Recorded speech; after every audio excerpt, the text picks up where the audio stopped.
ang tanging sa ngayon na institusyon na maaaring magbigay ng hustisya at patas na pagtrato sa lahat.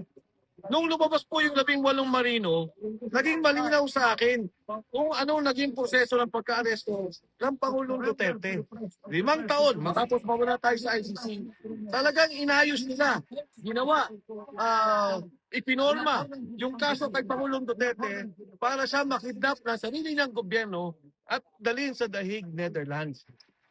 Mismo ang mga taong involved sumundo sa ICC investigator, sumundo at nagdala sa hotel, nagdadala ng pera, pinapaikot sa mga testigo, nagdadala ng mga testigo, ang mga nagsasalita na tungkol dito. Kaya hinihiling natin sa Korte Suprema, sinusuporta ko makasama natin ngayon, na bigyan ng hustisya ang isang Pilipino. Bigyan ng hustisya ang pagkidnap kay Pangulong Duterte.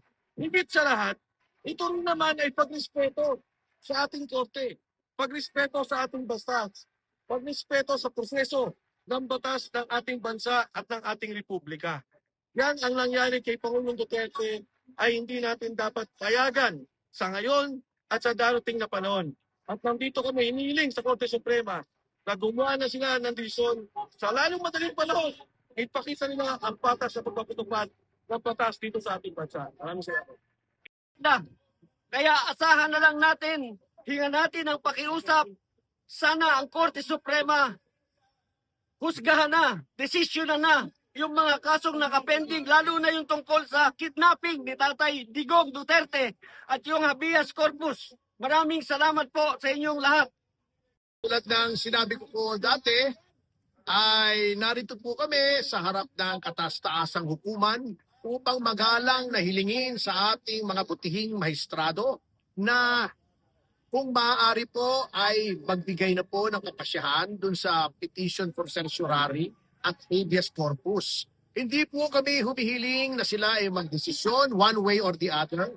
Lamang ay magdesisyon na po sana sila sapagkat sa araw na ito ay isang taon na po na ang paghain ng petisyon at sana po ay matapos itong legal limbo ng ating bansa. Kung konstitusyonal, sabihin po nila, kung bawal, ay magpasya po sila. Yun lamang po ang kaming kahilingan, no more and no less. Maraming salamat po. Something about the case of the president. I was in classmates of President Duterte. We finished playing together and we passed the bar at the same time. There is one legal question that has to be decided by the Supreme Court. The Department of Justice, when Duterte was arrested, said that they took the option of surrender under Republic Act number 9851 because the option of extradition is not available, considering that there is no relation between the ICC and the Philippine government.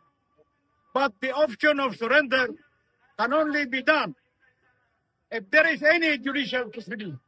In other words, a petition for the surrender of the president has to be submitted to the court and for the court to decide. It is not the decision of the executive arm of the government.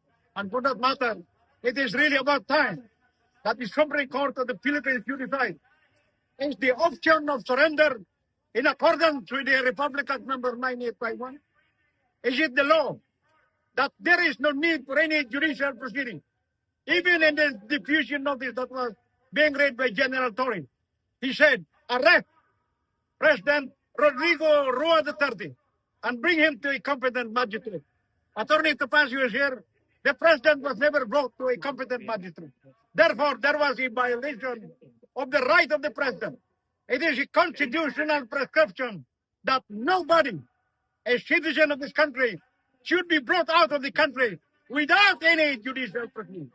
The law sa Terminal 3 at ganun ito nakikiusap sa mga